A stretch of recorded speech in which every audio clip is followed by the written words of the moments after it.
Good evening. The opinions and statements voiced by our guests do not necessarily reflect the opinions of this network. Enjoy the shows.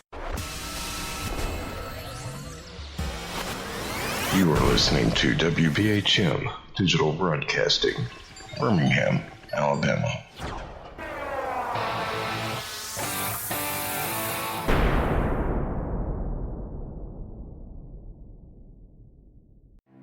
Headline edition, July 8, 1947. The Army Air Forces has announced that a flying disc has been found and is now in the possession of the Army. Army officers say the missile, found sometime last week, has been inspected at Roswell, New Mexico, and sent to Wright Field, Ohio, for further inspection. Now, historic films made in the spring of 1948 and just released show Eniwetok preparing for heavily guarded and still largely secret tests of new atomic weapons. The test's purpose is to measure atomic effects on thousands of different materials, 30,000 tons of them, not, as at Bikini, to prove military effectiveness.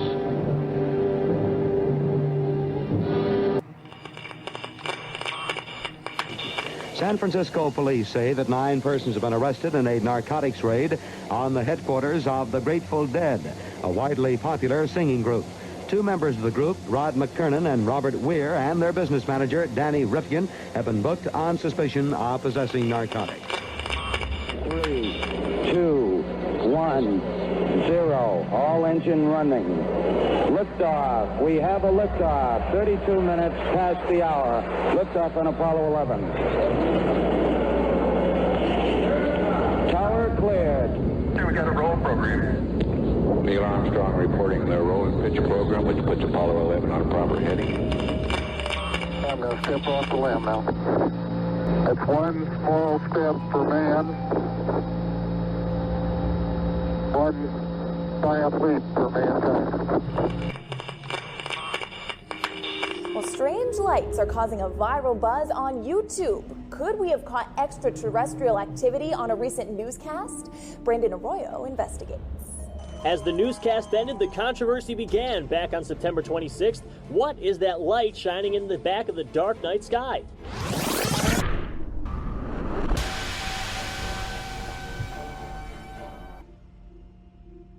With coverage reaching all the way back to 1948, for over 70 years, Fate magazine has brought you reports of the strange and unknown, all of them true. Now, Fate Magazine Radio is carrying on that tradition of setting the standard in paranormal talk radio as we report and discuss some of the most mysterious and perplexing phenomena imaginable in this strange world of ours. Now, here is your host of Fate Magazine Radio, Kat Hobson.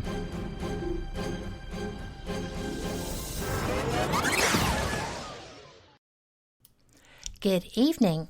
Welcome to Fate Mag Radio, the online voice of Fate Magazine. I am so pleased to welcome you tonight.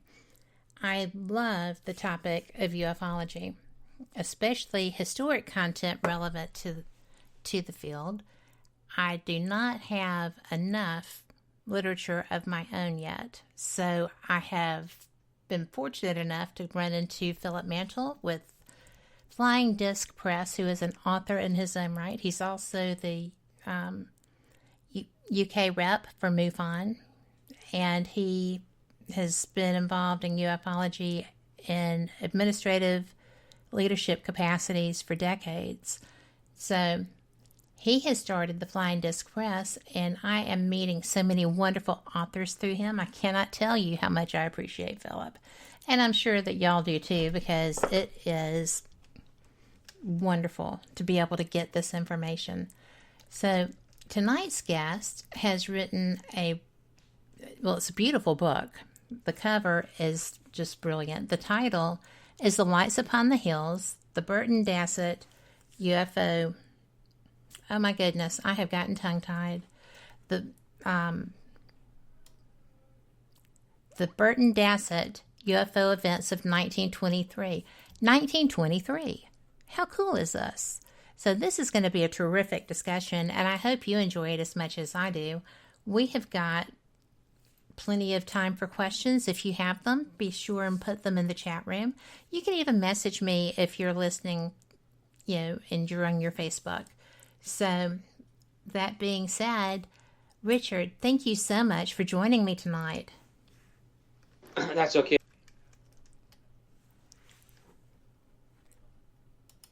Well, I am just thrilled because I did not know what to expect when I got my hands on your book. And it's fascinating. I mean, it's like a ghost story that becomes a full-blown UFO event. And people were just describing all of the things that, I guess, to them in that time period, they didn't really have much experience with known abductions and known craft and such as that, did they? No, they didn't really very much at that time. Any sort of light phenomenon was put down to ghosts generally, because just after the First World War, spiritualism and spiritual mediums was very popular, and as I say in the book, families were hoping to speak to their loved ones that had been killed during the First World War, and although there was never any claims that what was seen at Burton Dassett was, their sons and daughters from the First World War, I think people went up there to try and give themselves, to reinforce their hopes and beliefs that there was some contact from within the spirit realm, and that wasn't that unusual at that time. If lights were reported, or strange happenings, or ghosts were reported in various places, then in the early 20s, people would take a walk up onto the hills, or would take a walk to the country home or wherever a ghost had been sighted to see. So it was sort of a pastime, really. And I think it's interesting that spiritualism and mediumship really started after the American Civil War. That's where it sort of got its real impetus, and then was brought over at the sort of turn of the century to the United Kingdom, and then gathered pace, of course, after the First World War. So it was a relatively common occurrence for people to go and try and find or see the ghosts themselves when stories were heard. And around about December 1922, in the Burton Dassett area, we start to get a lot of stories and accounts of people seeing these white and blue and red orbs and lights being seen around the hills. And that's really how it started. Well, when you first began, you have different experiences. People are seeing lights out on the hills, and they're assuming that it's spiritual phenomenon. But they're also having these brilliant lights that are shining into homes. Did they have no concept at all of craft? Well, so there had been some earlier sightings in the United Kingdom. So there's a place in the northeast of England called Kingston upon Hull, quite a big port city. And there was a report there in 1801, believe it or not, of that was caught by the local paper of a moon-shaped object over the River Humber. So the River Humber is a huge river that comes from the North Sea into the northeast of England. And the word Humber is an old Saxon word that means river. So it was, the river to end all rivers. So it is a huge river. And there was a report there of people seeing a moon, what they described as a moon, above the River Humber, and it's splitting up into 5 parts. and shooting off in different directions, and that made the local paper. Now, because that was so unusual, that wasn't wasn't attributed to ghosts, but it was recorded, and I suppose further afield there was a report of airships travelling over New Zealand in around about 1909. So although it was before real airships sort of took off, and they were sort of widely used, these light ships or airships were seen over New Zealand, which again was similar but couldn't be mistaken for ghosts. So the people of Warwickshire in the 1920s, obviously they would have been used to aircraft to some degree, but they would have still been the biplane or triplane type at that time, and they wouldn't have known what these lights were in terms of aircraft.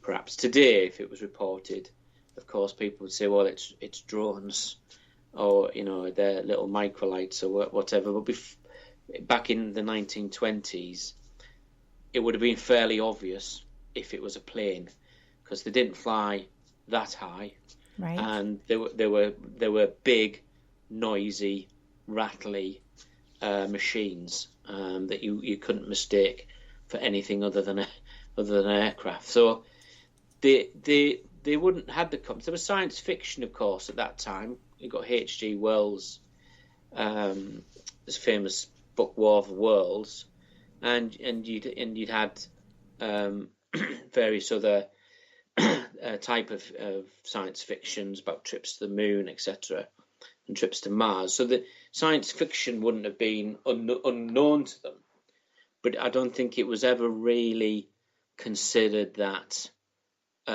craft could be moving around the Warwickshire, the countryside. It was all fairly distant, and that's why War of the Worlds had a big impact. It was because at that time ships were coming to us, but even then, in H.G. Wells' books, they're described as big, like rockets that are embedded in the ground, as opposed to what these were, which were quite fast-moving, different coloured lights.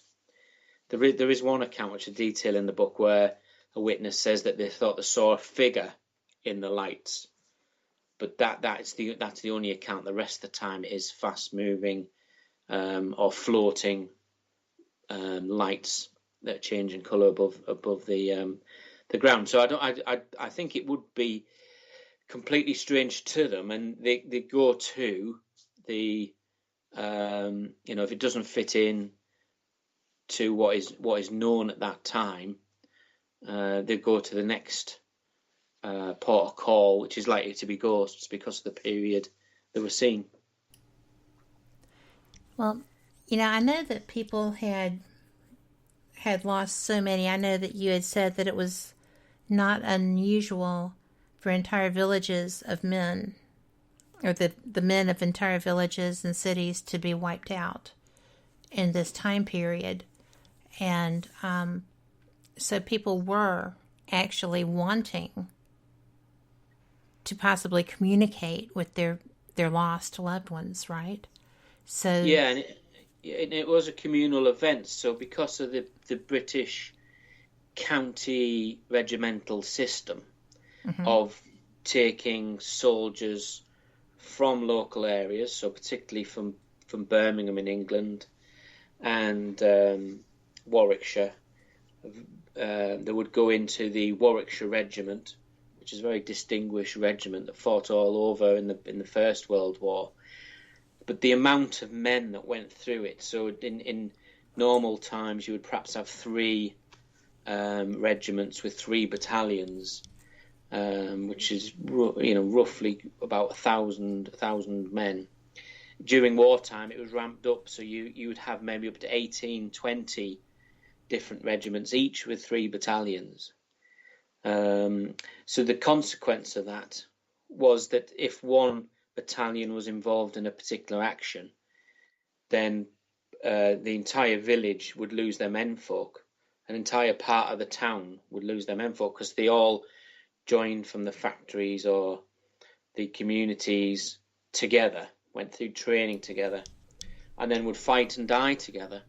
So it became a very communal event because people would know different families who had lost somebody. So word would travel pretty quickly once these sightings were made. You know, I had not really thought of that when I love historical fiction, and I like historical documentarians as well. But it was interesting to me because I had not realized that that was a practice. But it has been a practice in almost every armed conflict that humanity has fought, if I'm not mistaken. Yeah, that's how they come together. Yeah, and during this, I mean, they realised it was a mistake after the war. So it was, although they still had the regimental county system into the Second World War, it had been thinned out. And so it was less of taking from one place and more mixing up. So the reason why I know about this is military history is another passion of mine. Mm-hmm. I served in the British Armed Forces for 6 years, so I this is something that I do have an interest in as well. And yeah, so the British Army moved away from the county recruitment systems because of those reasons, that whole communities would lose their menfolk in the single battle. And nowadays it is much more thinned. It's much more spread out. So, for example, the Royal Regiment of Fusiliers has another local regiment, which the Warwickshire Regiment eventually became. The Warwickshire Regiment became the Warwickshire Fusiliers, and then in turn the Royal Regiment of Fusiliers. And they take from London and Northumberland in the northeast, and from the Birmingham area and from the Lancashire area, so it's far more spread out, and that's typical now of most British Army regiments now, is they don't tend to take from one place, although people are a lot more transient now than they used to be, of course. Very true. But I had not really thought about that. You know, during the Vietnam era, my father was with a unit, a National Guard unit. He had been in the Air Force during the Berlin crisis and stuff, and then when he got out, he went into the National Guard. But wow, it was he had all this training. He was Special Forces Green Beret Airborne Division. So really, wow, yeah, and he sounded like Mr. Rogers, right? So, and he dressed kind of like him too. But he could but he could go Rambo if he really wanted to. Yeah. Well, that they tend to find with the Special Forces people that they tend to be the quietest, stillest people in the room. They do. And that marks them out, doesn't it? Really, as something a bit different. Well, because they don't have anything to prove. No, that's right. They don't have to be. That's right. They don't have to be preaching from a bully pulpit, so to speak. No. Yeah. Oh wow, that's really interesting. They put it. Yeah, they've already proved it in the field, and when they come home, they're just Mr. Rogers. Yes. Yeah. Wow, what an interesting man he must have been. He was fascinating. He really was. He was such a good blend of being raised very country and being taken from that environment to a new concept, which was a school created based on Dale Carnegie's work. So that was his education. Wow. And it was interesting, but I actually brought that up because his National Guard unit was made up of people that he knew with similar training to him. And right before they were activated, before they knew they were going to be activated, they built a jump school, and they transferred my father there And 2 weeks later, his previous unit shipped out, including my godfather. Oh, and wow, yeah. They were, our community was, those families, they were decimated because of that. So we have to take our first break, and we're going to get back to your book because it's fascinating. I love your book. So thanks very much. Y'all hang with us, and we will be right back. We'll be right back after this. You are listening to WBHM Digital Broadcasting, Birmingham, Alabama.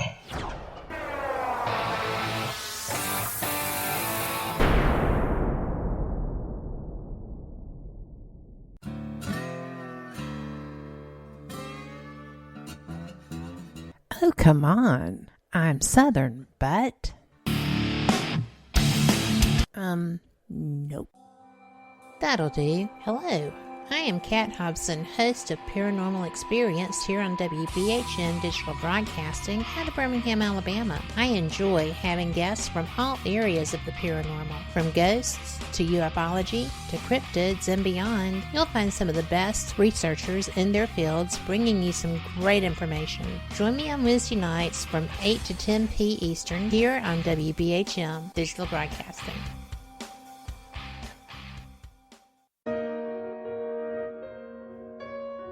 You are listening to WBHM Digital Broadcasting, the best in paranormal talk radio.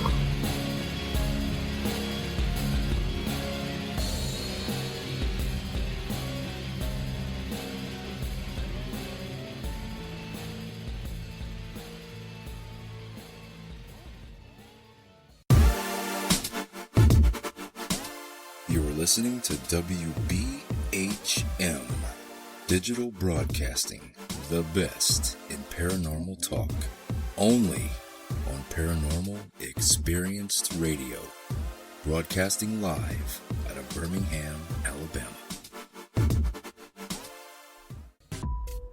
Since 1948, Fate magazine has brought you reports of the strange and unknown, all of them true.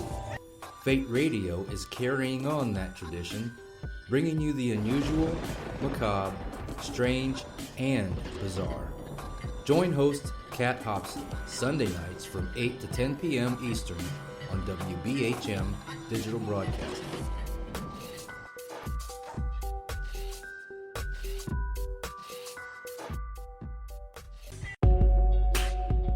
You are listening to WBHM Digital Broadcasting, the best in paranormal talk, only on Paranormal Experience Radio, broadcasting live out of Birmingham, Alabama.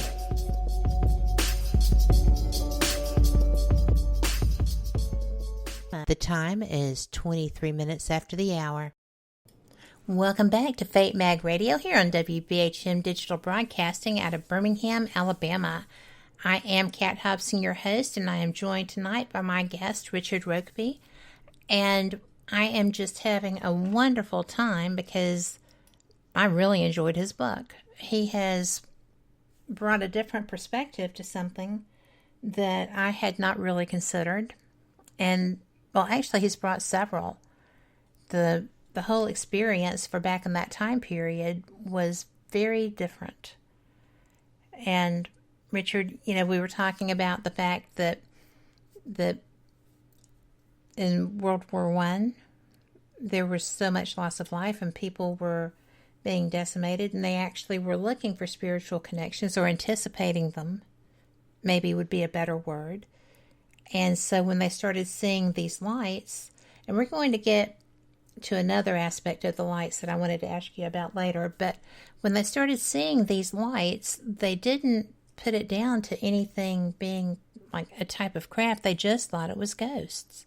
Right? Yeah, yeah. So people describe them in different ways.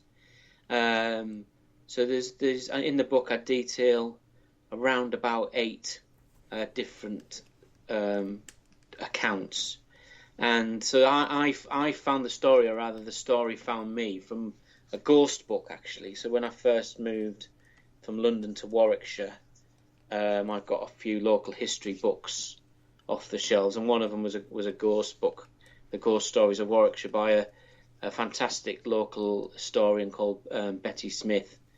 And she was very well known in the county and researched quite a lot of ghost stories. But within the Ghosts of Warwickshire books, there was the normal ghosts, such as the Headless Horseman and the Grey Monk and the Grey White Lady that had been seen. But in amongst all that, there was this account of these lights that was seen on the hills in Burton Dassett. And I read the book around 20 years ago, really, but the story sort of stuck with me, and I had an interest in ufology even at that stage, although it wasn't as sort of detailed as it is now, or as sort of passionate about it now. But the story stayed with me, and within that book, she detailed around about 4 different accounts from people she'd spoken to, and from stories that went round the area of people who had seen the lights. And what I did was I looked at it and recognised that what they were describing really wasn't your traditional ghosts, particularly outside. From where they were seen on the hills, they were seen outside people's houses, they were seen near the railway lines, and it certainly looked as though they were looking for something. Something had brought them there. But the other thing that struck me was how people weren't scared of the lights. These weren't frightening or terrifying lights. People described them, well, they were interested in them, but they didn't describe them as being fearful. In fact, they felt a calming presence sometimes when the lights were seen. So these weren't hostile, terrifying objects. But the stories start to build in the area from about December 1922, and it sort of reaches a peak around about February 1923. And again, around that time, the local papers hear of the story. And what I did is I then researched the local papers, the main one being the Banbury Guardian. Banbury is a town just outside Oxford, so the bottom end of Warwickshire. And they've got accounts from local people as well. So the terms there's about 8 different accounts, and some of these are really credible people. So there's a chap who's a railway signalman, and very important job, responsible for the company's reputation, responsible for trains, the old evocative steam trains moving up and down the lines, and he reports seeing a bright orb, oval type light that floats over to him, and the signal boxes at that time are built as observation platforms. That's their whole job, is so they can see the trains coming and see if there's any dangers on the line. So he's got a perfect view, and he describes how he sees the light come down and just hover outside his window.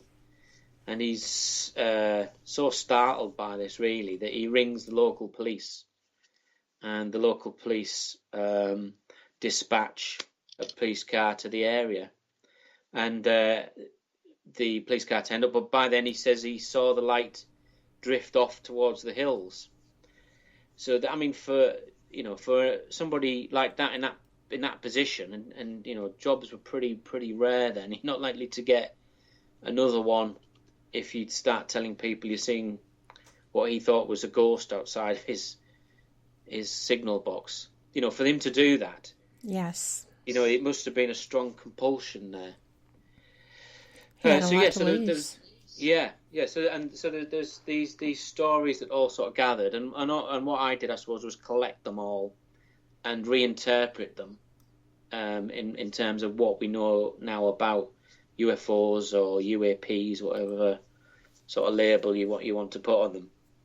and then looked at the area in more detail, really, and found a number of other anomalies within the area. And it's probably useful for me to describe what the area is like, if that would help, Kat. Absolutely, because I think that's going to play into some of the possibilities that were presented as to what these really were. So please do that. Yes, so the Burton Dassett Hills is in Warwickshire, which is the heart of England, really. We were saying earlier on, we're about 10 miles south of Birmingham in the United Kingdom, in England. And it's a beautiful part of the world, Warwickshire. It is the classic English rolling countryside. And if any of your listeners have seen Lord of the Rings, and you've got Hobbiton, and where the hobbits live, it does look a lot like that, classic green English hills. But it's relatively flat. But just the Burton Dassett Hills are out to the west side of Warwickshire, and they do rise up quite significantly. They are very prominent in the area because everything else is relatively flat. Right. But they're quite a small area. It's made up really of about 5 hills that are sort of quite close to each other. 3 are on the western side, and quite a distinctive pattern, which I also cover in the book. And then 2 are sort of lower down and behind it. And you've got a wooded area, and then you've got the church, All Saints Church, at the sort of bottom corner, which is in a dip and is in a real, to be honest, it is quite an unusual place to have a church. Now, I do cover that in the book as to why there's a church there. But it's a country park nowadays, and it is a relatively small country park. There's a road that goes through it, but there's a lot of history there. So there was an Iron Age fort and an Iron Age settlement there because people at that time did build on the highest point so they could see the land around them to protect themselves. There was iron ore mined from there, so you get a lot of divots in certain parts of the area, which give it this sort of maze-like effect, because there's sort of dips out the ground. The ground has been worked a bit, but then grown over.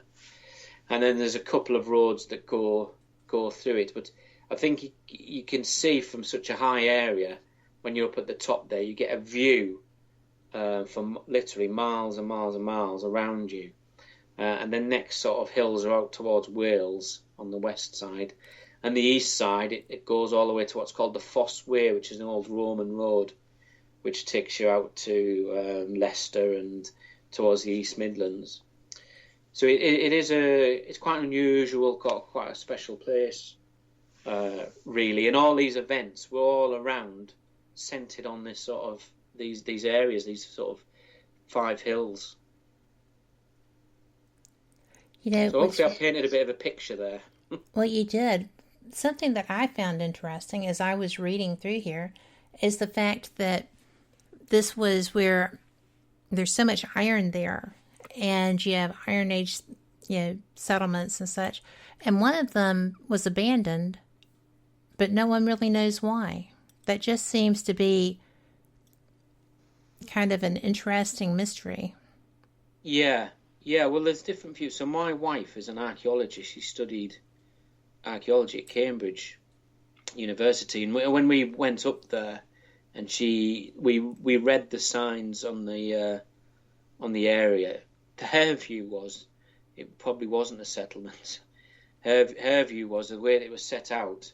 Although there would have been a settlement there might have been a fort, but the holes in the ground don't really correspond to what it would look like had there been quite a big settlement. So her view was it was probably some form of military encampment that was there. But the local historians do think there was an Iron Age village there at some point, and it was abandoned. And then if you come further forward in time to the medieval period, it did have a successful time, sort of early 13th, 14th century, because there was a village that was built up within the hills, and that had a marketplace. So because it's been so prominent, people would know to go to the hills, which they probably did for centuries and centuries, maybe 1,000 years, to go up and trade in some way. So the market took off, and the market could pay for the church. So the church, which was just a Saxon nave, so quite a small church, suddenly was made into what I refer to in the book as the cathedral in the Cotswolds. It became a really big church out of nothing, really, and in a quite a strange place. But the Black Death, the plague, brought an end to the village of Burton Dassett. Oh, okay. And that killed lots of people and never really recovered as a place to live from then, really. You did such an excellent job of describing how this church was actually structured. And the imaging is there also. So thank you for doing that. I just wanted to mention that. That's all right. Thank you very much. Well, what was the take with the people in that area? Did they, when you started doing this research, were other people aware of the activity that had been happening there? Was it still going on? Did people still have these experiences? Yeah, it's a really, really good question. The short answer is no, not really. So because it's a country park, and it's fairly open country park, so there's no fencing or gates around it, and you do have to pay to park. You do get a real mix of people. We went there today actually, and it was so busy because we've had, obviously, like everywhere else, we've been in various stages of lockdown. But, yes. And the weather has been pretty bad. We've had quite a lot of rain and floods, but it did clear today, so it has been quite a sunny day today. So we thought we'd take a drive up there, and it was so busy there was no parking. All the parking had been taken, so we actually parked in a local village and walked up. And you get your mix of dog walkers and hikers passing through, and people in their cars with their coffees, etc. During the day. But then on an evening, it can change a bit. So you're going to get the kids from the local towns driving up there, doing some, fairly nefarious activities until about 11 o'clock, and then it clears again. So to most people's view, it's a lovely little park that you get a great view of the county from. And I did ask, obviously part of the research, I spoke to a number of people, and I spoke to one of the park rangers there, who's just a young lad, and I said what I was doing, and I was researching a book, and he did act a bit strange. So I said, have you seen anything unusual? I didn't want to give any too many leading questions. And he scraped around on his desk looking as if he was looking for a piece of paper. And he'd made a note. And he found this bit of paper, looked at it, and then put it down and said, no, I haven't seen anything. And I said, are you sure? Is there anything you want to tell me? He says, no, I haven't seen anything. So whether he had seen something and he just didn't feel comfortable sharing, which is fair enough, I don't know. And then a great sacrifice of myself, I went to the local pubs, obviously before taking one for the team. Yeah, taking one for the team. And I was asking around. I spoke to a really nice gentleman who knew an awful lot about the old railway lines, the iron ore. So you've got a lot of railway lines in that area. Obviously, I mentioned the signalman earlier on from the 1920s, but yes. Within the book I also cover the military base, MOD Kyneton, and that holds about 60% of all the ammunition for UK armed forces, which is a lot, as you can imagine. Yes. But in order to shift them around, they have a lot of railway lines, just around 76 miles worth in the camp itself, never mind just around the area. And they also had a railway line that used to go up onto the Burton Dassett hills to shift the iron ore down. And he was really good, and he was telling me about that a bit. And I thought, well, I'll try and look with the barmaid, because you never know. So I asked the barmaid, do you know anything unusual, or have you seen anything unusual in the area? And she quite curtly said, all I know is the Knights Templar buried all their treasure up there. And then she went off to serve somebody else. Well, that was abrupt. Yeah. I'd be interested in that too. Yes, yeah. Well, what a thing to say. So I suddenly thought, well, maybe there's the next book. Well, you go. Yeah, there's the next book. But and I did try and push it on that. She said, "Oh no, my husband knows a bit more about it, but I know, all I know is the Templars buried the treasure there." But I think that comes from where MOD Kyneton is, the military base, which is a stone's throw away, direct opposite the hills, is a place called Temple Hadwick. And it was an old temple village. It's now been knocked down, and there's a military base on one bit, and there's new housing put on the other bit. But I think that Templar connection came from the Temple Hadwick village. So, I'm sure you're well aware, but if the Templars owned a village and they owned lots of land, they would start it with the term temple in front of it. So not too far away, there's a place called Temple Balsall, which was quite a big Templar headquarters, actually. Oh, okay. Which is in the same area, and they still have a house there that was owned and manned by the Templars as a stopover for the Templars moving up and down the country. But Temple Hadwick was a village that they owned, so I think that's where it came from. But I couldn't really find, and I don't want to go too far off piste, but I couldn't really find anything else that connected the Templars with that area, really. We are going to be going to our next break. This time is just flying. But I'd like to, if you're up for it, when we come back, discuss some of the art that was actually in the church, in the chapel. Because some of that would lend itself toward your theories. And I think that it would be interesting to know when that art was created, too. So we're going to go. We'll be back in just a couple of minutes. So, everyone, thank y'all for being here, and we'll see you on the flip side.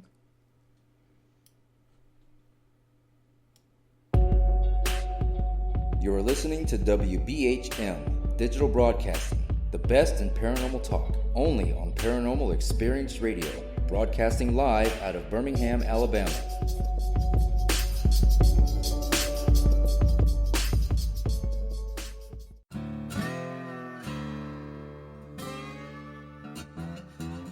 Oh, come on. I'm Southern, but... Nope. That'll do. Hello. I am Kat Hobson, host of Paranormal Experience here on WBHM Digital Broadcasting out of Birmingham, Alabama. I enjoy having guests from all areas of the paranormal, from ghosts to ufology to cryptids and beyond. You'll find some of the best researchers in their fields bringing you some great information. Join me on Wednesday nights from 8 to 10 p. Eastern here on WBHM Digital Broadcasting. Since 1948, Fate magazine has brought you reports of the strange and unknown, all of them true. Fate Radio is carrying on that tradition, bringing you the unusual, macabre, strange, and bizarre. Join host Kat Hobson Sunday nights from 8 to 10 p.m. Eastern on WBHM Digital Broadcasting.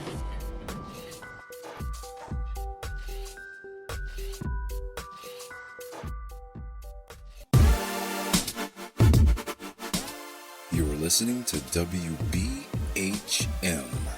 Digital Broadcasting, the best in paranormal talk, only on Paranormal Experienced Radio, broadcasting live out of Birmingham, Alabama.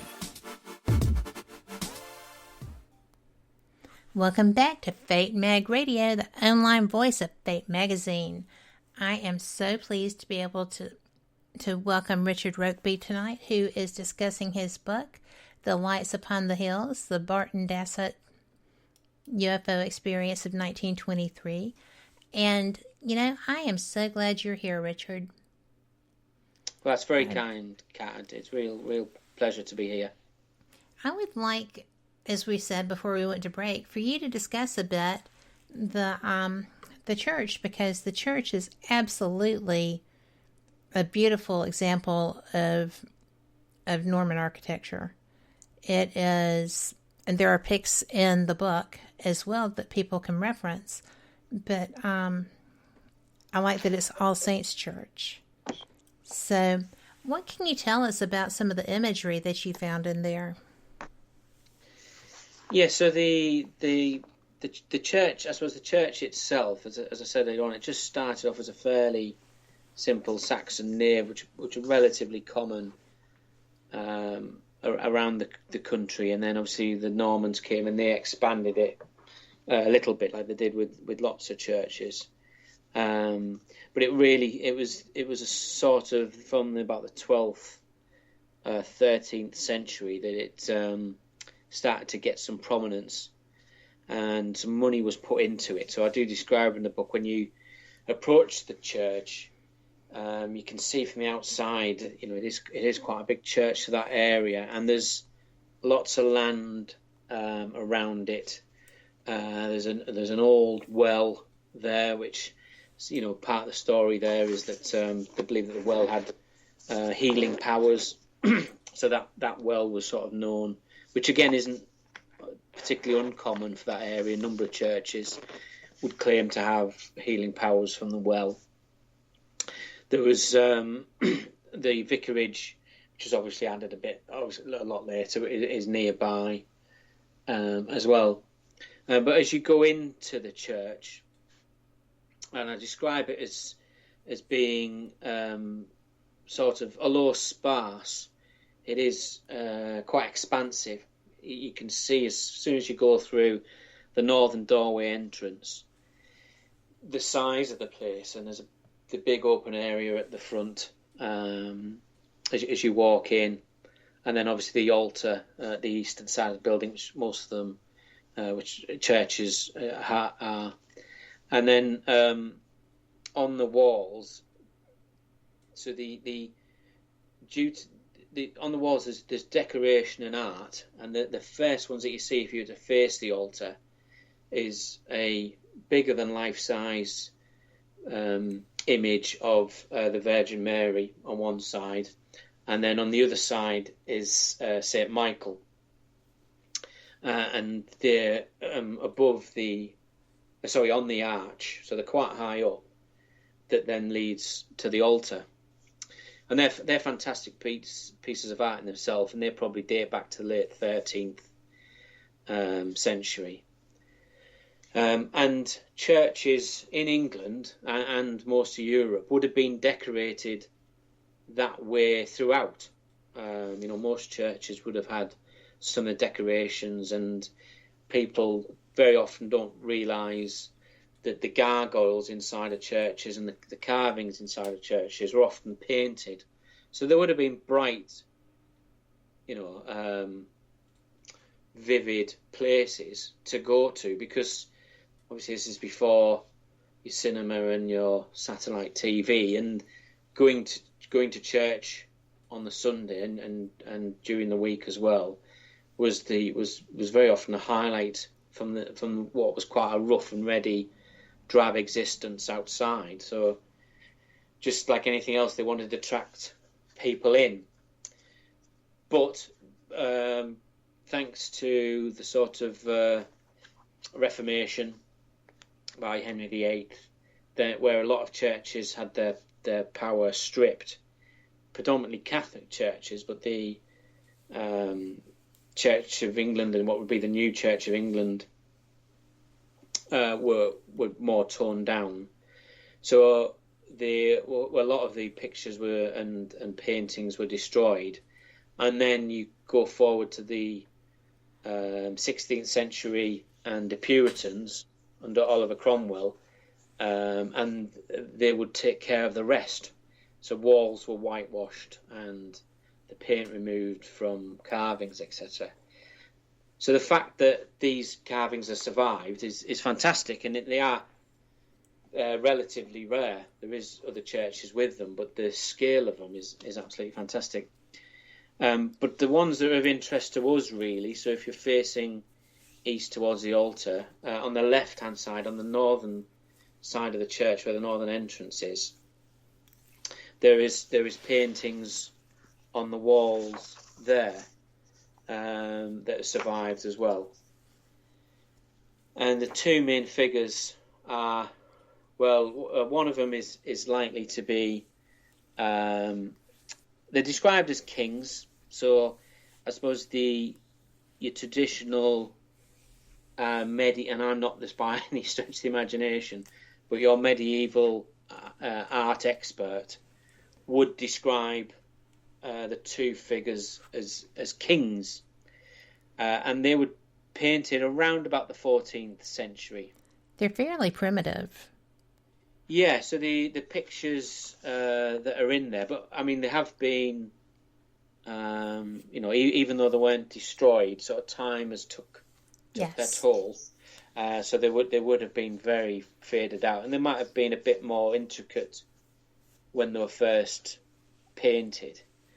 But they are simple. They're simple of figures. The first one is probably going to be Saint Ethelbert.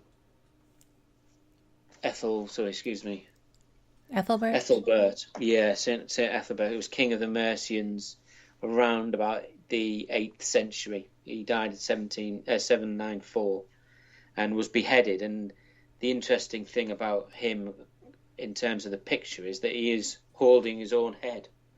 So the body just wandering around. I guess he needed to see. Yeah, that's right. Yeah, yeah. He wanted to see what was going on. So he's holding his own head, and the King Ethelbert was beheaded.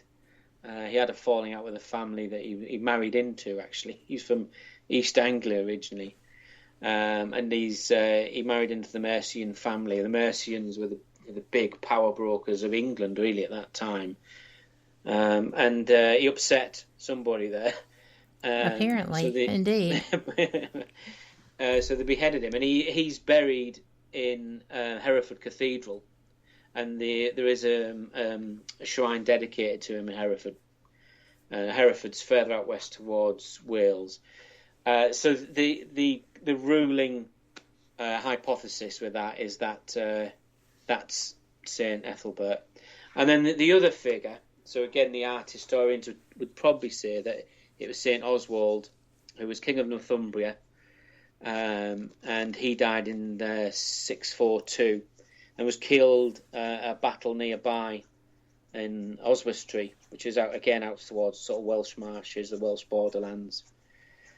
And he is often depicted with a scepter and an orb, and it is the orb which is of interest to us, or to me, for my story. And I say I don't want to give too much away because I don't want anyone to... But you put a lot of time into researching this image and coming up with why you feel that it is an orb rather than a vase or something.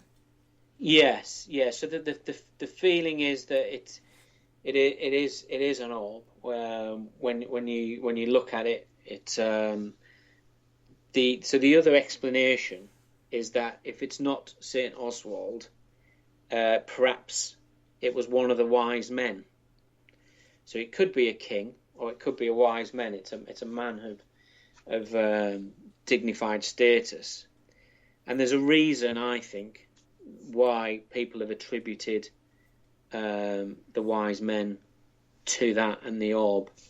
And I would say to people, without being hopefully too callous, by the book, find out why that is. But so I think that it is really key to the story of those pictures, and they're interesting in themselves, of course. But the history there is, so it's really fantastic, I think. And through my research and just studying the pictures to quite an intense degree. I just noticed an anomaly with it, which I explain in the book. Yes. And you do it well. Thank you very much. You know, we've got about 5 minutes before we have to take our next break, but I wanted to go back and revisit the period of 1923 when people were experiencing this, and it wasn't just one night. This was over a period of time. But the first article was in February of 1923, and that's when we were looking at the loss of 80,000 men in a single battle on a single day could be lost. But you write that death was all around, and as a result, spiritualism and talk of ghosts flourished in Warwickshire as it did elsewhere around the country. Spiritualism and mediums were everywhere, and that desperate families wanted to believe that there was hope of communicating with their lost sons. So that's why you feel, and I agree, that it's natural that they would be assigning the spiritual realm to any strange phenomenon that showed up. But when you start reading the descriptions of what, because they published them, not so much ghosts. So No. I think that you were, when you got to the church and you're looking at something that's possibly not a ghost, right? It's definitely, you feel it's, something else, then it kind of works with, you're not just pulling things out of the air and trying to make a story. These are actual things that are relevant to each other over a long period of time, because originally it was like the 13th and 14th century when they were having other things apparently occur in the same area. Yes, I think so. I believe that. I firmly believe that the images, and and I detail other images that are in the book, and there's the carvings as well, which probably through my own feelings I can't quite work out what the carvings are telling us, but they're very unique for a church. There's the carvings and there's other paintings within the church, which I think are telling us a story of events that have happened around the time they were painted, or legends and stories from a lot earlier time. So remember, they were painted around about 14th century that depict things around about the 6th and 7th, 8th century. But yeah, in the book, I just point out, I look at these anomalies, the various different paintings. I say there is more, and the carvings that are left within the church, which are really quite unique. And I think they're telling us a fascinating story. Well, I found it fascinating. I'm not kidding. I sat down with it, and I did not get up until I was done. It was just, you just have to follow it. It's just, that's very kind. Good. That's great. Yeah, it's great. It's great to hear. I'm not kind. I'm actually brutally honest. Well, that's brutally honest of you then. But I do think it's interesting. And when we come back from our news break, we'll get into some of the things, around the base, because it's pretty large. So I'm interested to get to this. I think it's going to be a lot of information for our listeners. But I do want to let everyone know that we will be back. This is our news break, so it's a good time to stretch your legs, as Brian Parsons would say. Turn a few cartwheels, get that circulation moving, and we will be right back with you. Thank you so much for being here. We'll see you on the flip side.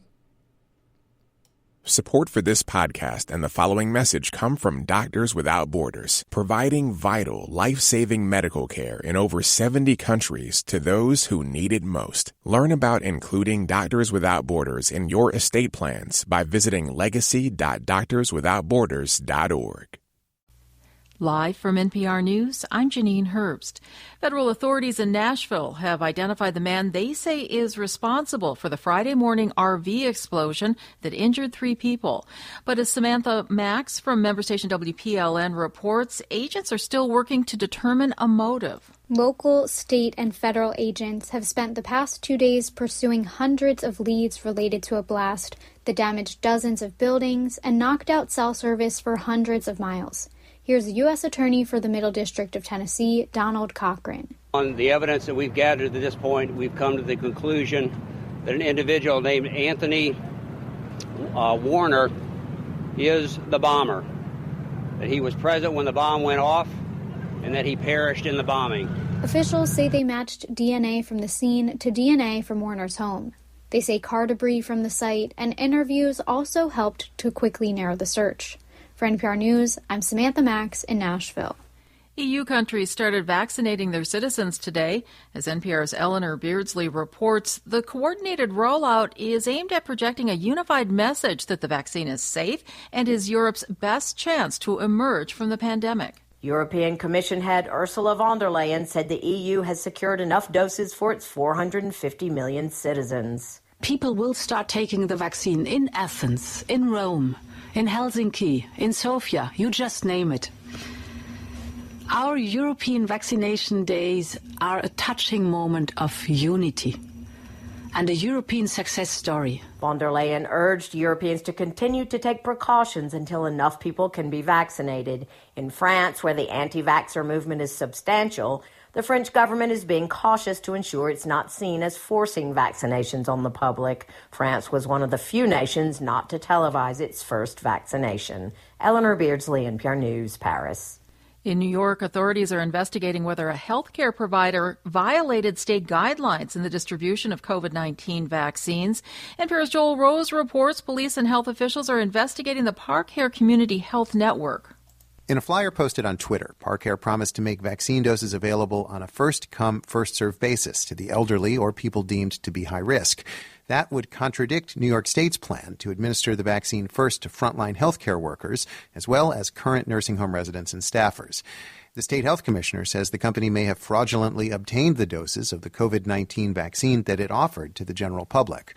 Parcare has 4 locations in Brooklyn, 1 in Manhattan, and 1 in the Hudson Valley, and largely serves Orthodox Jewish communities. In a statement, Parcare says it will cooperate with the investigation and that it only gave vaccinations to those qualified to receive it. Joel Rose, NPR News.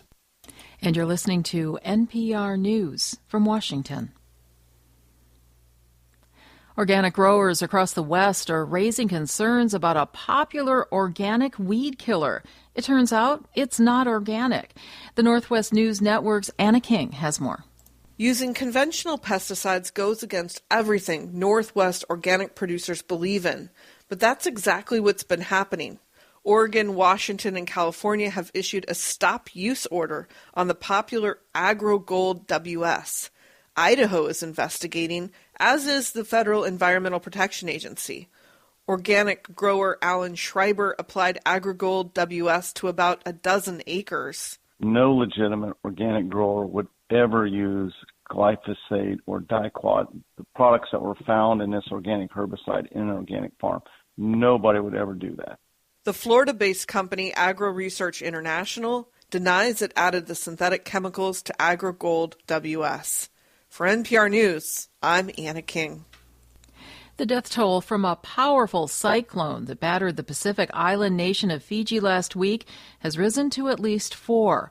One person remains missing and thousands are in evacuation centers, this according to local officials. The Category 5 storm left some without water or power. Australia is sending its largest warship along with 600 troops to assist with disaster recovery efforts.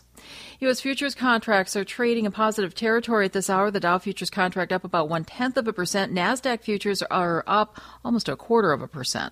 I'm Janine Herbst, and you're listening to NPR News. This message comes from AT&T, committed to keeping students and teachers connected. AT&T has connected over 200 million students with tools and technology for distance learning. More at att.com/remote learning. Welcome back to Fate Mag Radio, the online voice of Fate magazine. Speaking of which, we have got so many goodies for you. We have got the new edition, which has just come out, and of course, I love it because the cover is mermaids. We have got so many great stories, and I'm going to put credit out there where credit is due because Phyllis did this on her own. She is an editor that can't be beat. So congratulations to her. I'm excited. It's a beautiful, beautiful magazine. So the stories are every bit as good as the appearance. I am really loving my t-shirt. We have Fate t-shirts too. So there's a special if you get a new edition with the shirt.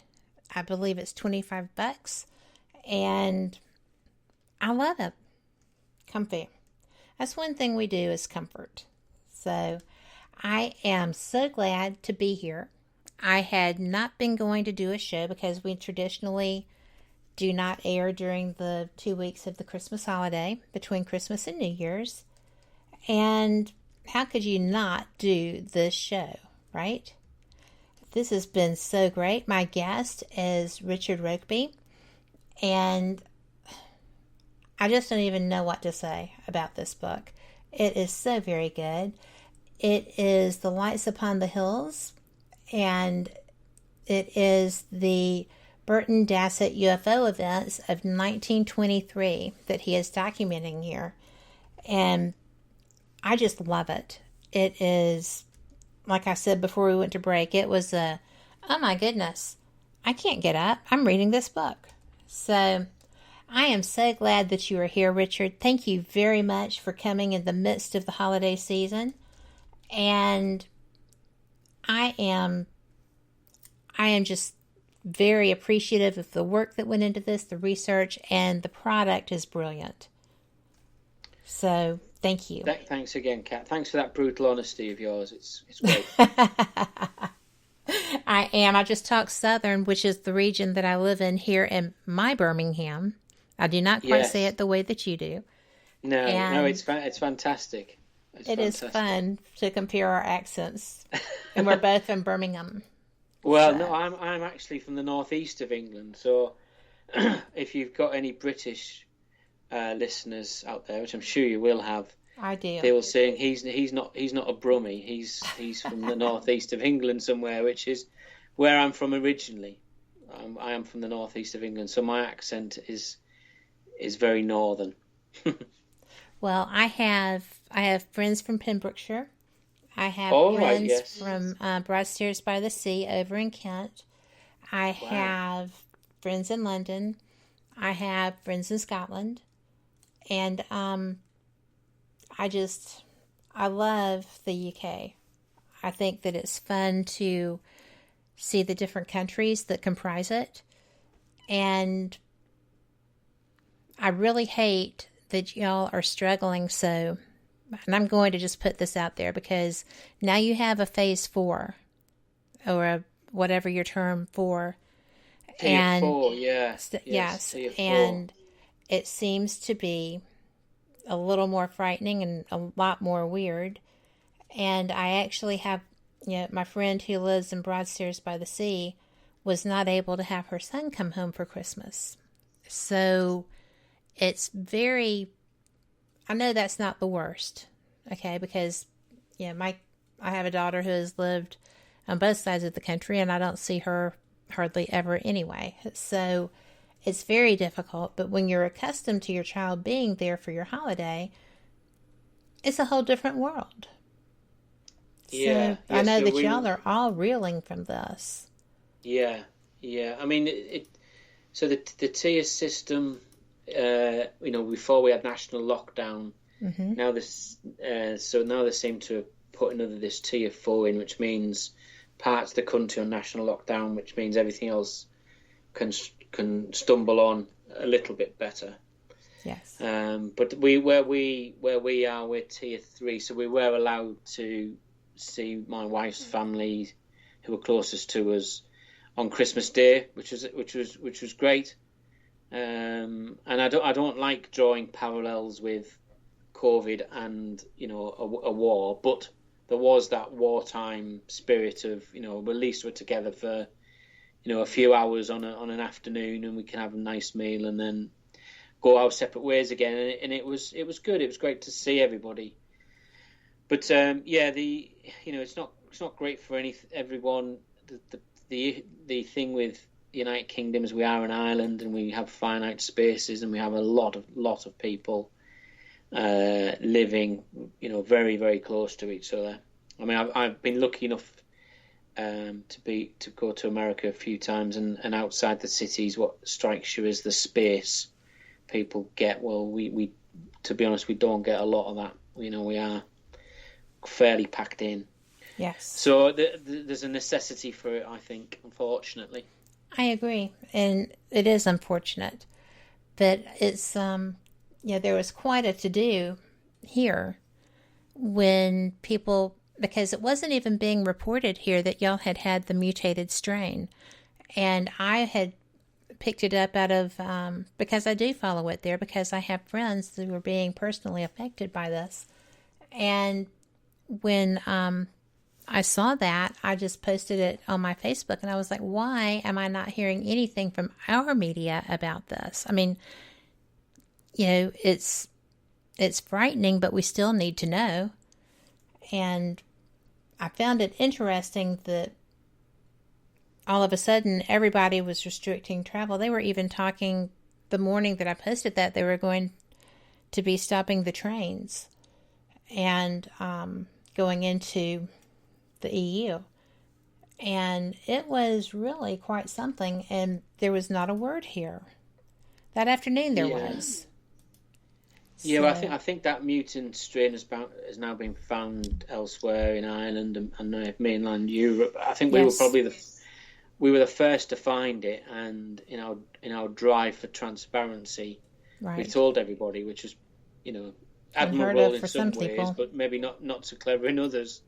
So I mean, everyone is putting a lot of hope into the vaccines, which have been produced over here, not too far actually, down the road at Oxford, which is great. So we just got to hope that they can roll it out to whoever needs them, and with a bit of priority, and we can all go back to doing the things we love, being with our families and going out and seeing our friends. And I'm a big soccer fan, football fan, and we can't go and watch football, which is really sad. So I'm looking forward to doing those things we used to take for granted.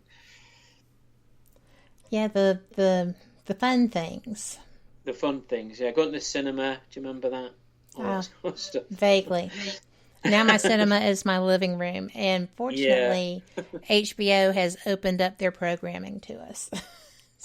We already had some of the services, but we didn't have them, and it's almost redundant now, but I thought it was still nice. Nice that they did that. Yeah, well, people are doing what they can, I think, try and get everyone through it. Well, it's a difficult time. It's an awkward time. As y'all well know, the Americans are a crazy bunch. We do not do well in captivity. And it has been, or we get a little zany and start doing very well in captivity. One of the two. Yeah. But I really admire those who are fighting actually on the forward front of this, which is our medical staff, our research scientists, and I have a lot of friends who are nurses, and they're already getting the vaccine, and I really pray it works. Yeah, and I think I don't know if it's the same. I'm sure it's the same in America, but over here, people, unless you walk into a hospital, you're not really going to see the effect it's having. And you know, with my work, then we do have quite a bit to do with the NHS, and they tell us that, you know, they're constantly at the state of overwhelmed. Yes. But if you're sat in your house watching the football on the telly, or going, you know, wondering why the shops are shut, and unless you walk into the hospital, then you're not going to really know why. But, you know, I've seen enough to understand that you know, the numbers coming through of positive cases and the number of people that require treatment means we don't really have an option other than to have these sort of lockdowns.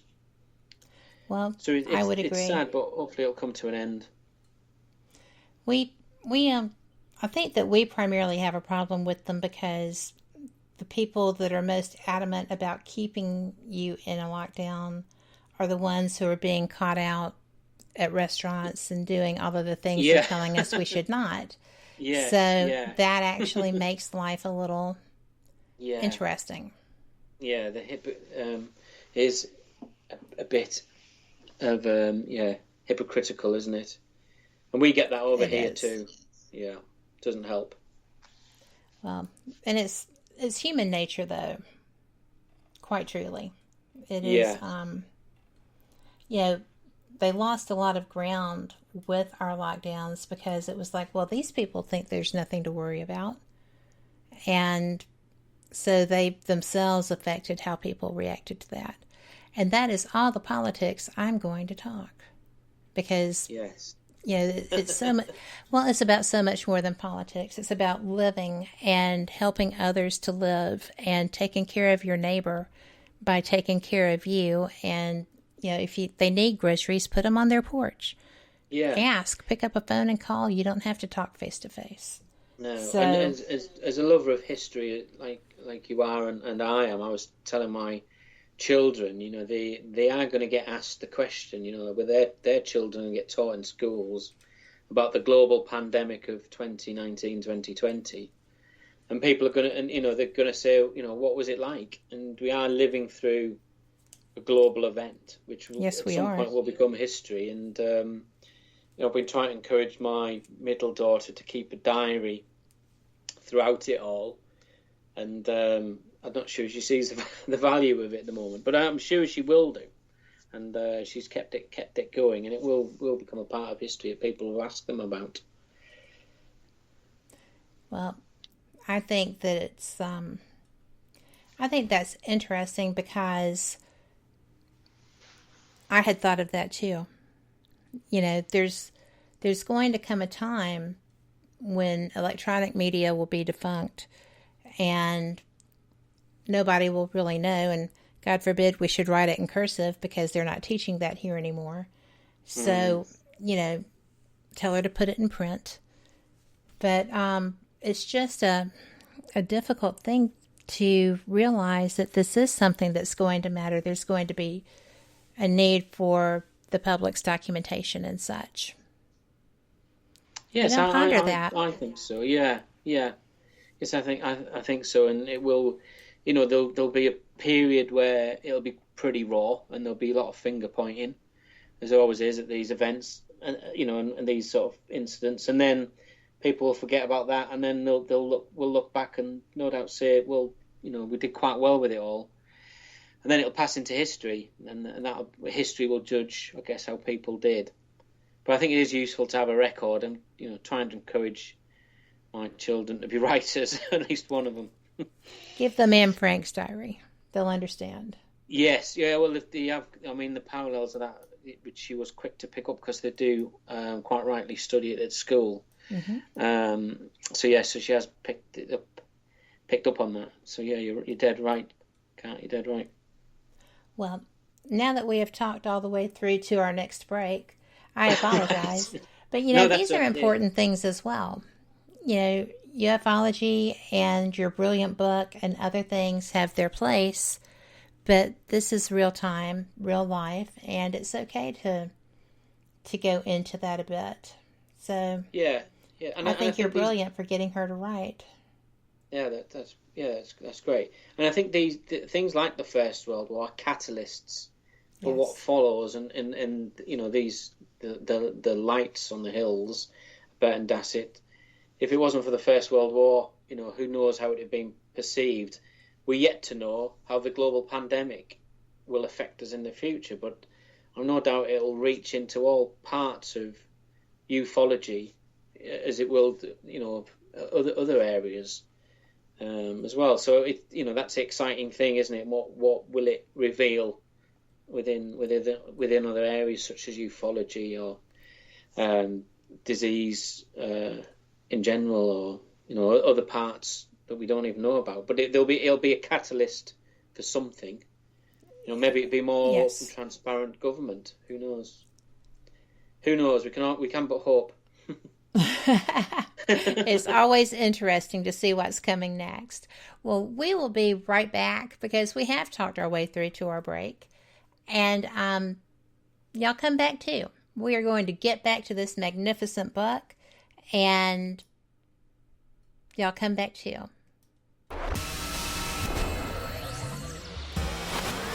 You are listening to WBHM Digital Broadcasting, Birmingham, Alabama.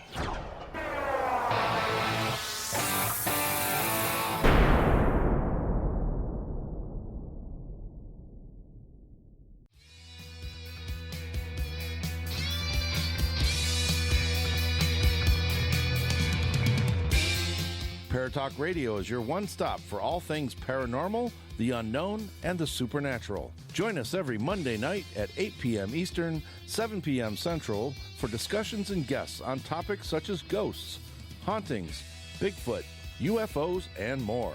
This broadcast is rated M for mature and intended for listeners over 16 on paratalkradio.com.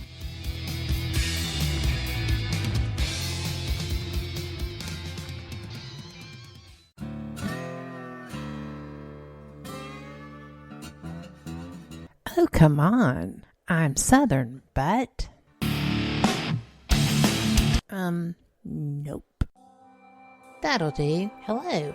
I am Kat Hobson, host of Paranormal Experience here on WBHM Digital Broadcasting out of Birmingham, Alabama. I enjoy having guests from all areas of the paranormal, from ghosts to ufology to cryptids and beyond. You'll find some of the best researchers in their fields bringing you some great information. Join me on Wednesday nights from 8 to 10 p. Eastern here on WBHM Digital Broadcasting. Since 1948, Fate magazine has brought you reports of the strange and unknown, all of them true. Fate Radio is carrying on that tradition, bringing you the unusual, macabre, strange, and bizarre. Join host Kat Hobson Sunday nights from 8 to 10 p.m. Eastern on WBHM Digital Broadcasting.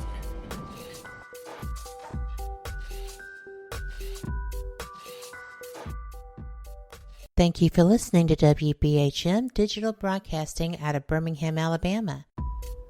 Since 1948, Fate magazine has brought you reports of the strange and unknown, all of them true. Fate Radio is carrying on that tradition, bringing you the unusual, macabre, strange, and bizarre. Join host Kat Hobson Sunday nights from 8 to 10 p.m. Eastern on WBHM Digital Broadcasting.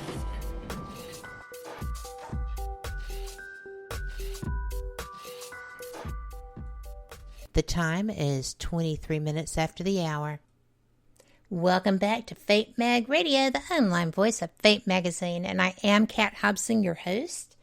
I am so glad you're here because this is one of the best, well-documented mass UFO sightings, and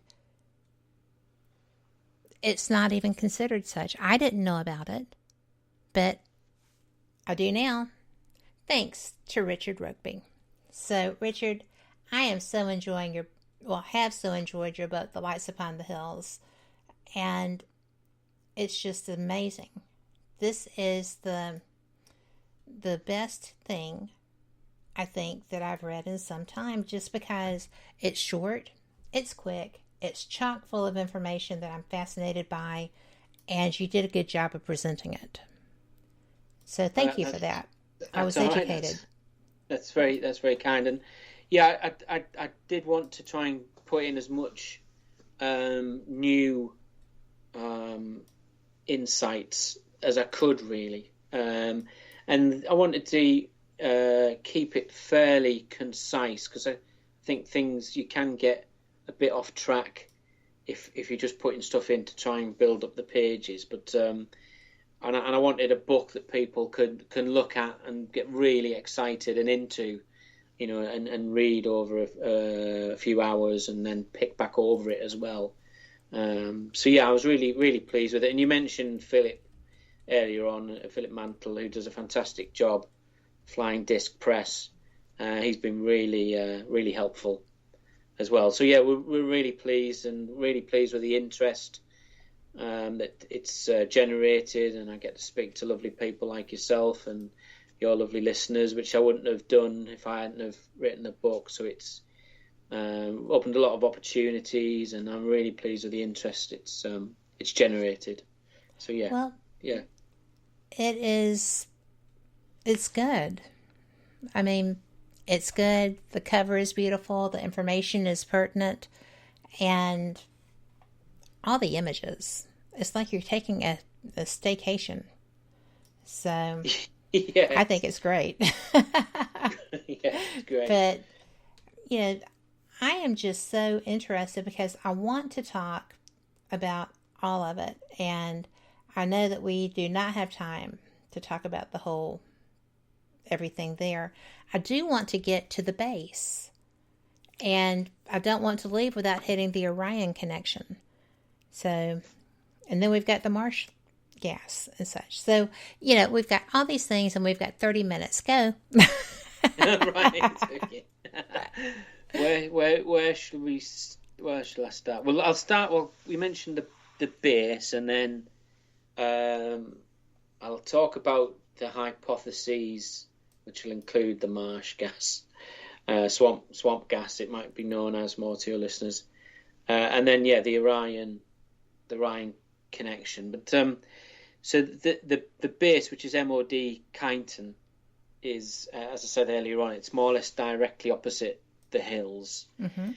And it was one of those anomalies. So once I'd done the initial research about the sightings, and there were probably up to hundreds of people will have seen these lights moving around the hills at various times of day and different altitudes. And I think what I think is worth just dwelling on one account before I move on to the base is that one local man, Harry White, he spoke to the newspaper about seeing the lights. Him and two friends went up with some field glasses on a day to having heard about the lights. And what he said is he saw the lights and they passed over him. But in the newspaper report, what he actually said was he felt them pass over him. Yes. And I thought that was really interesting, because that implies some sort of downward pressure. Yes. It implies some sort of atmospheric change in the air around him, which are all associated with unidentified aerial phenomenon. And I thought that was really telling. And the other, some of the other reports we get as well, that the way that these lights are acting, changing colour, responding to other people, other road users, for example. And a number of people have mentioned that they appear to be searching for something, which I think, when you put it all together, that does seem about right. There's a report that it lit up one of the houses. It's a report that they're moving sort of grid-like across the area.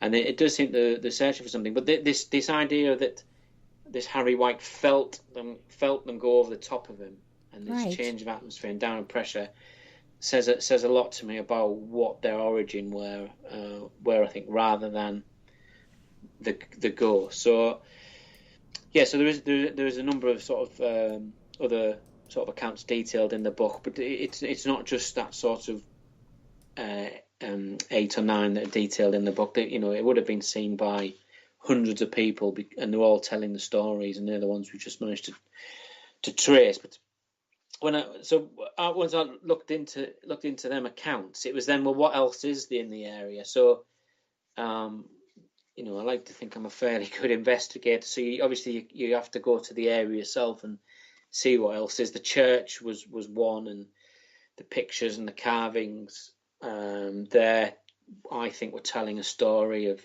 earlier events, and I've detailed why that is in the book. But then you've got, if you could want a checklist of things connected with UFOs, then you would put a military base in. Well, it just happens to be that one of the biggest military bases in the country is directly opposite this area. So, is that coincidence?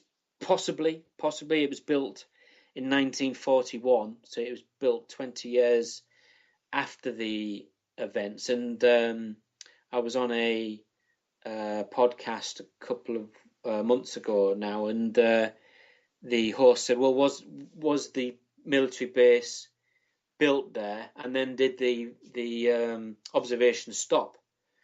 Well, we haven't got any record of that, but it is a good point.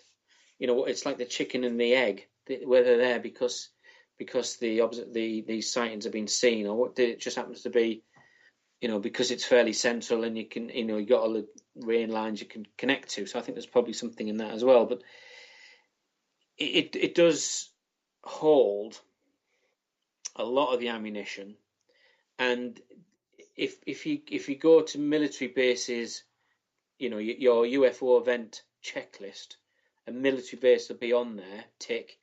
The next tick is, does it hold nuclear weapons? Because we have a lot of UFO events where nuclear weapons have been central to what's been going on. Obviously, there's the Roswell Army Airfield, where the 509th Bomb Group was situated, and we've got RAF Brentwaters and RAF Woodbridge in England, which it's actually the anniversary of that first event today. 40 years ago today, which I think is a fantastic event. It's been, my view sometimes of ufology is we do get a lot of white noise around it, and the waters can get muddied a bit. And that, unfortunately, that's been a bit of a victim of that. But if you boil it down today, I was, before I started getting ready for this evening, I watched the National Press Corps briefing 2007, I think it was, where they had all these people who had all these fantastic events, and they came and spoke to the press about them, and we had Colonel Charles I. Holt was there, and when you just get his account without all the faff and white noise around it, it's a fantastic account. Something really unusual went on there, witnessed by a number of people, and if you can get rid of the white noise and just concentrate on a few core people, then it's a fantastic, incredible event. But it's since recent, only after the Cold War did it come out that actually nuclear weapons were being stored there. Everyone suspected it, but most of the attention was on Green and Common, I think, which probably suited them at the time. But the nuclear weapons were likely to be at Brentwaters and Woodbridge, and you got the Maelstrom nuclear missile base incident in Montana as well, 1968, which no doubt you're aware of, where they may or may not have switched off a number of nuclear weapons to and started some. Possibly started. Went into launch sequence. Yeah, went into launch sequence and then stopped it. So I, and I want to be very clear that I don't know, and to be honest, like I say in the book, I don't want to know if nuclear some weapons. Things it's better not to know. Some things are best left unsaid, I think. Yeah, I agree with that. So I've not delved too much into it, if I'm honest. But you know, it would be a reasonable assumption to say at some point nuclear weapons pass through that base at MOD Kyneton, and they do have the high density explosive housing storage units on that site, which is open knowledge. You can Google MOD Kyneton and it'll tell you that they're there. You do have to do a bit of research to find out where they are and how they're linked to the trains, etc., which I do detail in the book. But it is fairly open to say that they're there. Yes. So you have this other anomaly within that Burton Dassett area of MOD Kyneton directly opposite it, and it just adds to the mix of the area that something is going on there. Well, it's just kind of it's one of those things that make you go, right? Because there's so many anomalies in this area that you can just, as you did, you've got quite the list. And when you come into your conclusion and epilogue, you reiterate your reasons for these beliefs. And they're very well documented. You did not just do this. You had very good sources. You had all kinds of things to fall back on. I think that there's plenty to back you up, and you sourced it well. You included in the end of the book, and people can go and look at those resources and make their own conclusion as well. That's right, and I'm just setting out my interpretation of a lot of the factors I've found in that area, but it does lead you to a conclusion. It does. So you mentioned the Orion. Yes, please. The Orion connection there. I am an Orion person. Oh, I am. Yes, and I am very fortunate that he shows up in my neck of the woods a lot, and just like everyone else. Yeah. But, so what time? So he's just starting now in December for us. Or he started a few months earlier. Yes. So what time is it? About the same time of year for yourself? Well, it's yes, he's here now. Yeah. And I get him again in the summer. Right. So, yes. Okay. But it's just wonderful because I love the Pleiades, and I actually got a fabulous photo of the Pleiades the other night. I was out playing. But, there's things that draw one, and I think that Orion is a draw for most humans who have paid attention. Yeah.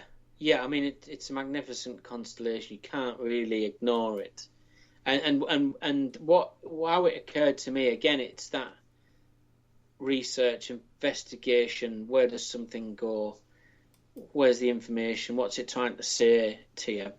And I spent quite a bit of time in Burton Dassett late at night, underneath a tarpaulin, underneath the ground sheet, in the middle of winter, just trying to see what would happen, what I would see, just to get a feel of the place, really. And I do sort of mention it in the epilogue that I had an incident myself on one adventure up there. But what struck me as you walk up the hills is Orion is effectively, because you're at the bottom of the hills looking up. It looks like Orion is striding across those hills. That's what you wrote. Mm-hmm. Yeah, and you can't. I thought you can't really ignore the fact that you've got three prominent hills and a little one off to the side on the ground, and then in our constellation of Orion, of course, you have the two big stars and the little one off to the side, which again has been linked to the pyramids. And it was the same moment I had in the church where something just jumped out at me to say, well, is that the reason why it had all that activity, particularly in February, when Orion is so prominent in the night sky from those hills, and you've got the three stars from Orion's belt matching this idea of an Earth mirror, matching on the floor the three hills, and in fact the other night. So I don't know where you are, but you've been able to see the conjunction of Saturn and Jupiter. Yes, yeah. Which is, so we've been out with our children to show them that, and try and get them interested as well. And now we're quite lucky where we are. We're just near the countryside. But I was walking back, and looking at Orion, and I realised that Burton Dassett is the five hills, and you've almost got either the shoulders as well. So you've got the three main hills at the front, which are tight together, and then drawn back a bit, you've got two other big hills. So you can either have the bottom or the top as well of the Orion constellation on the ground. But that's a bit more shaky. I accept that. But certainly the three hills that we have, the three main ones, Beacon Hill, Windmill Hill, and Magpie Hill, do have this, and I do have got a bit of a sketch of it in the book. Do have this weird correlation with Orion's belt, and it's just one more thing, on your UFO event checklist. Why don't I have some Earth mirroring as well? Incredible. It actually is astounding, the similarity. And with Giza. It's almost like that area is set up in the same manner. Yes, I know, and so I'm really interested in your thoughts on that, Kat. If you're Orion is your thing, as to why you think that, what would be your reason as to why why that is, particularly in February. Well, I'm going to tell you that I find it interesting because it is break time for our final break. But when we come back, I will give you just a quick idea of my thoughts on that. And I think it will be maybe surprising to you, but that's okay. That's a conversation. That's good. We like surprises. So we'll be right back. Y'all come back too. You're listening to WBHM Digital Broadcasting, the best in paranormal talk, only on Paranormal Experience Radio, broadcasting live out of Birmingham, Alabama.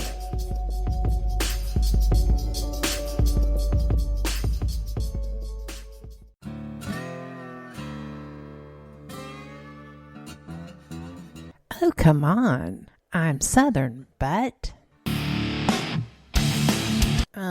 Nope. That'll do. Hello. I am Kat Hobson, host of Paranormal Experience here on WBHM Digital Broadcasting out of Birmingham, Alabama. I enjoy having guests from all areas of the paranormal, from ghosts to ufology to cryptids and beyond. You'll find some of the best researchers in their fields bringing you some great information. Join me on Wednesday nights from 8 to 10 p. Eastern here on WBHM Digital Broadcasting. Since 1948, Fate magazine has brought you reports of the strange and unknown, all of them true. Fate Radio is carrying on that tradition, bringing you the unusual, macabre, strange, and bizarre. Join host Kat Hobson Sunday nights from 8 to 10 p.m. Eastern on WBHM Digital Broadcasting.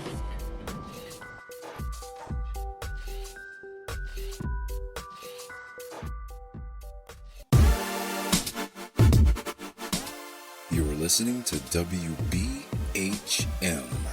Digital Broadcasting, the best in paranormal talk, only on Paranormal Experienced Radio, broadcasting live out of Birmingham, Alabama. Welcome back to Fate Mag Radio, the online voice of Fate Magazine. I am Kat, and this is our final segment with my guest, Richard Rokeby. Richard, before we do one more thing, tell people where they can get your book. Okay, yes. So it's available on Amazon. If you just put in The Lights Upon the Hills, Richard Rokeby, and it appears there, and it's in Kindle and in paperback. And also you can contact Flying Disc Press, and they'll be able to give you a copy there. And please put a review on if you buy it from Amazon. Let me know what you think. I'm always trying to learn, trying to develop as a writer. So give me your honest views, and that would be much appreciated. And enjoy the book. And you can contact me. I have a Facebook page, Richard Rokeby. So if you've got any questions about the book, I'm more than willing just to answer those questions. So yeah, that would be great. Thank you. Now, you asked my opinion on something, and I'm going to give it to you. I think that the Orion factor is a very big deal, because if you talk to people who believe that they're hybrids or whatever, 9 times out of 10, they're going to say that they're Palladian. Yeah. And I think that's because they think those must be nice guys. They're not really sure, or they are sure. They've done the work and they recognize who and what they are. But I think that it's not necessarily so much Orion as it is the Pleiades, because the Pleiades is a tremendous draw. And I actually got a brilliant photograph of it the other night. I'll share that with you on my Facebook. Yeah, that'd be great. But it's really surprising. Orion pulls so many people. It surprises me, and I've been doing paranormal talk radio for 6 years now. And when I talk to people about ufology, Orion is the draw. For whatever reason, it speaks to humans. I think that humans would be much more receptive if they believed that UFOs trying to contact them came from there, because it is so familiar to us. It's right in our sky all the time, just about. And I travel, so I must land right under them sometimes. See it different areas. But I do think that's why. I think it's a huge draw. It's a comfort factor for people because they're familiar, and everybody likes the Pleiades. Jimmy Buffett even did a sister called Desdemona's Building a Rocket Ship that talks about 7 sisters. She is this distant sister. And, right, yes. There's all kinds of things that are, humanly based that, play on that attraction. Why wouldn't they? Yeah. Yeah, no, that's really interesting. That's something I'll take away and look into a bit further. I think for me the Orion connection is strong because of where it's situated in February, where the height of the sightings at Burton Dassett in 1923 were going on, and it's just that other, a bit too much to be a coincidence, bit of an anomaly as to its positioning and its 3 hills and its links. And I am a big fan of Graham Hancock and his work. He's mentioned that a few times. But I'm just trying to find reasons why they were looking in that area. And there was something drawing. What I think, these craft and I do say they were craft. I don't think they were light anomalies. I think there's enough to suggest that there was a physical presence surrounded by light that was moving around those hills, and the way they were acting, perhaps they were searching for something. And I quite like the idea of there's this suggestion now that if we were to send spacecraft off, there'd be drones that can sort of build themselves, replicating drones, and probes, and I can't prove it, of course, but my feeling is when you put everything together, these were some sort of replicating drones or replicating craft that were looking for something in the area. But I mean, that's specifically because they were looking in the windows of homes. Yeah, they were looking through. It was, I said, in the book, how it describes it lights up one area, and the way that they're moving around the hills, different times of day, different times of night, and at different altitudes and different numbers in a relatively small area, does suggest that they were looking for something, or they were drawn to that area. And the Orion connection was something that spoke strongly to me, I suppose. For the reasons you've no doubt said, certainly influenced it. But just another fascinating angle for this area. Well, I think it's fascinating. The one thing that we did not get to. Do you know what it is? Swamp gas. Swamp gas. That just drives me crazy. Everything is put down. Seriously. Well, it is. It had, carrying on with our UFO event checklist. Yes. You would have, reasons given by local government or agencies. Swamp gas, tick. And that did happen. So the Banbury Guardian in 1923. Yes. They said, well, for those people that were hoping to see ghosts, unfortunately, we think it's swamp gas. And then in 2003, the Times, the English paper, the Times, ran a small article which I managed to find, again detailing some of the events that had happened, and they put forward the idea that it was swamp gas. Now, I'm well aware that your listeners will have great knowledge of ufology and such like, and they will know as well as I do that actually swamp gas is really difficult to create. But I do. Well, even Hynek used it. Even Hynek used it. I mean, that so blew my mind when I realized that. But I was just like, you have documented hundreds of cases that you could not explain. There are unidentified flying objects. You could not document everything. And, everybody just ignores the fact that there were still, I don't think it was hundreds. I think it was like 68 cases out of the ones that they did that were unexplainable. They had nothing. Well, that's unexplained. Yeah. And he still goes to swamp. He goes to swamp gas. I was so disappointed. He goes to swamp gas. Yeah, I was so disappointed. And again, in the book, I detail how University of Leicester, which is a fine university in UK, and they tried to recreate it, and it's just really difficult to do. And you can, of course, you can go into YouTube and Google and search swamp gas, and it'll show you. But it's very, very quick. It looks like a natural event, gas lighting and going off again. It's not what is being described by the people in 1923 or any of the other sort of events, really.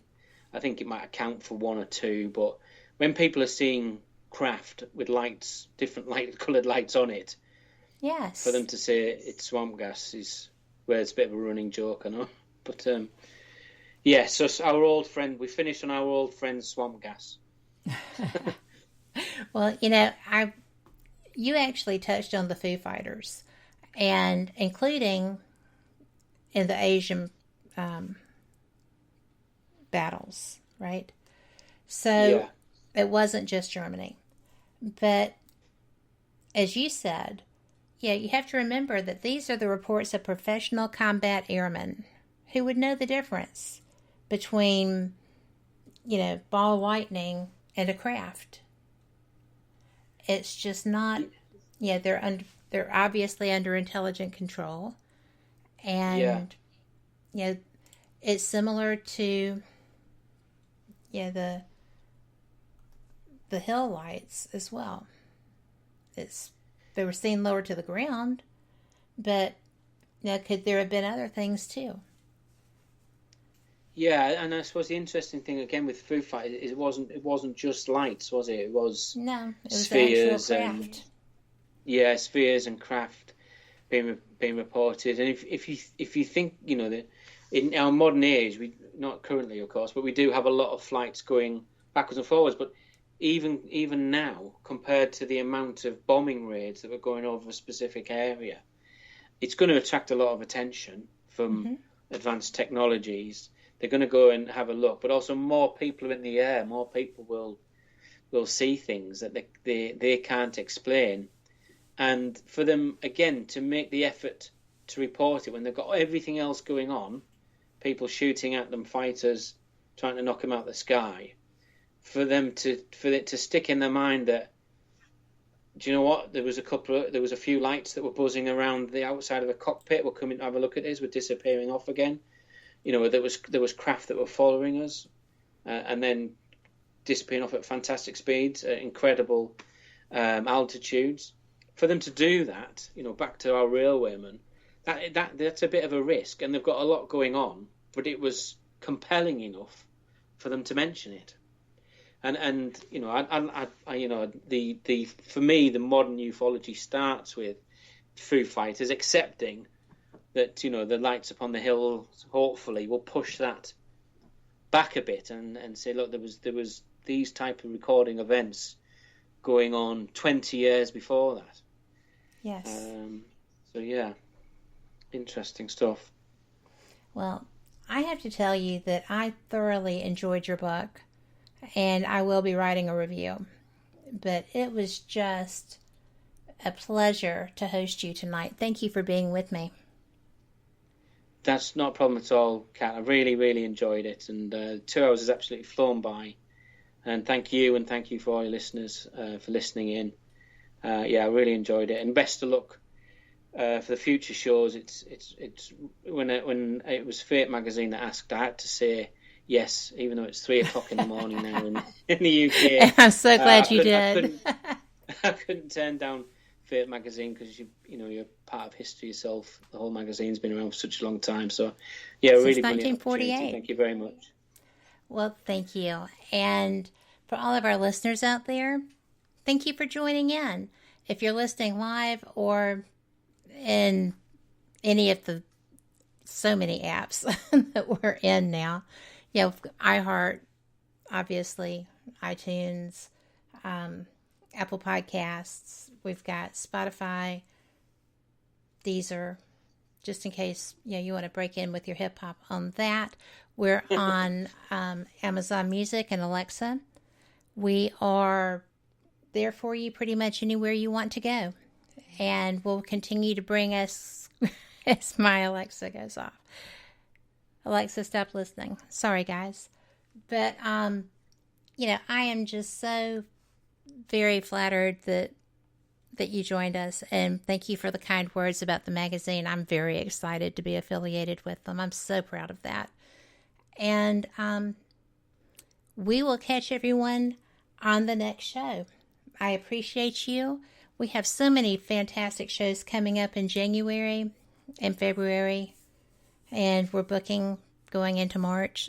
So if you have someone you'd like to hear, reach out to me. I'm on Facebook all over the place. You can reach out to me through fatemegradio.com, and I'm here.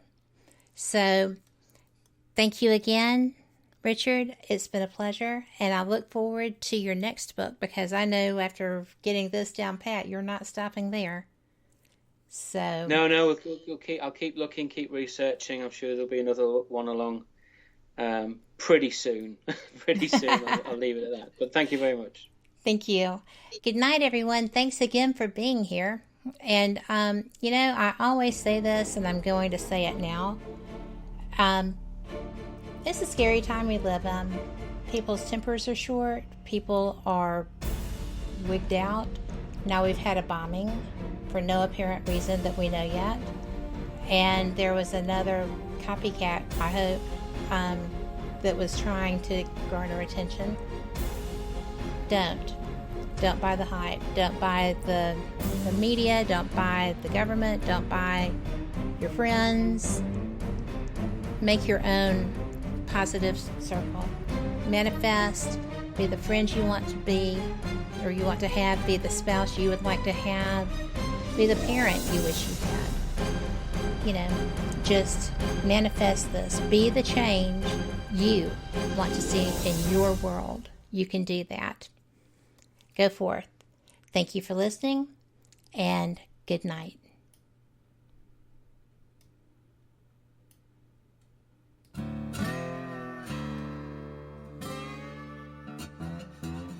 Oh, come on. I'm Southern, but...